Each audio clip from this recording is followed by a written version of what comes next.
Ukraine रूस संकट में भारत सरकार का रवैया निराशाजनक रहा है। भारत सरकार ने जिस तरह से यूक्रेन में पढ़ रहे छात्रों को उनके हाल पर छोड़ा है, ये दुखद है। वहीं इसी को लेकर प्राइम न्यूज से राज्यसभा सांसद और कांग्रेस के उप नेता नासिर हुसैन ने और क्या कुछ कहा, आइए सुनते हैं। हमारे साथ कांग्रेस के राज्यसभा सांसद और राज्यसभा में उपनेता नासिर हुसैन साहब हैं। नासिर साहब, जिस तरह से रूस और यूक्रेन का संकट चल रहा है, खासकर अगर बात करें जो भारतीय छात्र हैं, 20,000 से अधिक संख्या में यूक्रेन थे, कुछ वापस आ गए, लेकिन अभी भी के सामने वतन वापसी का संकट है। देखिए, जिस तरह से सरकार ये पूरे इशू को हैंडल करने की कोशिश की है, इससे एकदम साफ जाहिर है कि सरकार को अपने लोग प्रायोरिटी नहीं है, उनकी जान और माल की चिंता नहीं है, उनकी सिक्योरिटी की कोई चिंता नहीं है। सारे के सारे केंद्र मंत्री और सारे इम्पोर्टेंट मिनिस्टर्स जो इन सब चीज़ों पे कॉल लेते हैं, वो सारे के सारे जो है उत्तर प्रदेश के इलेक्शन में लगे हुए हैं। इनके लिए चुनाव, पावर, सत्ता, ये सब ज़्यादा महत्वपूर्ण है। इनके लिए लोगों की जान और सिक्योरिटी महत्वपूर्ण नहीं है।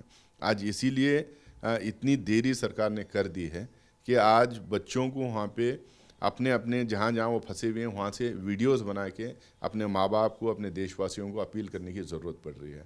और वहाँ से डरे हुए, सहमे हुए जो वीडियोस आज देखने को मिल रहे हैं, जो विजुअल्स देखने को मिल रहे हैं, इससे एकदम साफ हुआ कि सरकार जो है उनको एयरलिफ्ट करने में, उनको सुरक्षा देने में नाकामयाब रही है। और फिर भी हम सरकार से आग्रह करेंगे कि जल्द से जल्द जो है उन लोगों को एयरलिफ्ट करने का काम करें।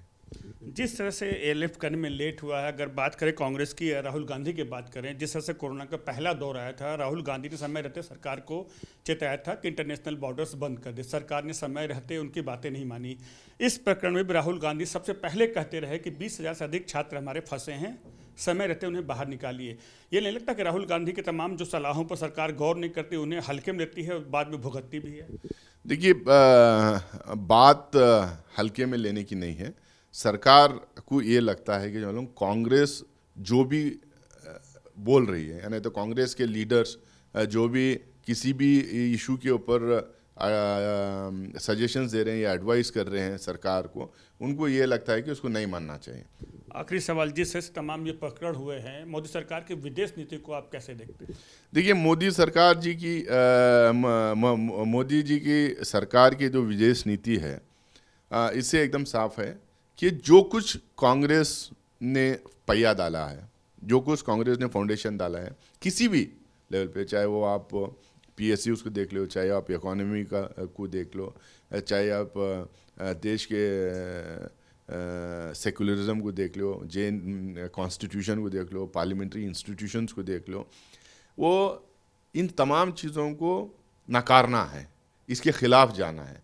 हर चीज़ में एक नया जो है एक रुख लाना है उनको। यहाँ तक कि जो पार्लियामेंट की बिल्डिंग भी नई बना ले रहे हैं, अपना मकान भी नया बना ले रहे हैं। तो इस लेवल पे जो है ये इसके पहले जो सरकारें थे, पहले जो प्रधानमंत्रियाँ थे, पहले जो पार्टियाँ सरकार में थे, पहले की जो सोच थी है उसको नकारना और अपनी एक नई नींव डालना। तो इस चक्कर में फॉरेन पॉलिसी के जो डिविएशन हुआ है, उसी का आज नतीजा है कि आज जो है हमारे इर्द गिर्द के जितने देश हैं, श्रीलंका से लेके पाकिस्तान तक, चाइना, नेपाल, भूटान, बांग्लादेश, सब से हमारे अनकंफर्टेबल रिलेशन है। आज दुनिया में जो है हमें शक की निगाह से देखा जाता है। आज ये पप्पी और झप्पी की जो राजनीति है और जो झूले में बैठ के झूलने की जो राजनीति है ना, ये विदेश नीति का ही आज नतीजा है कि जो हम लोग दुनिया में कहीं ठहरे नहीं हुए। प्राइम न्यूज़ समय देने के बहुत बहुत धन्यवाद। देखा आपने, ये थे राज्यसभा सांसद डॉक्टर नासिर हुसैन साहब। कैमरा पर्सन कमल रावत के साथ महेश ने, कमल, प्राइम न्यूज़, दिल्ली।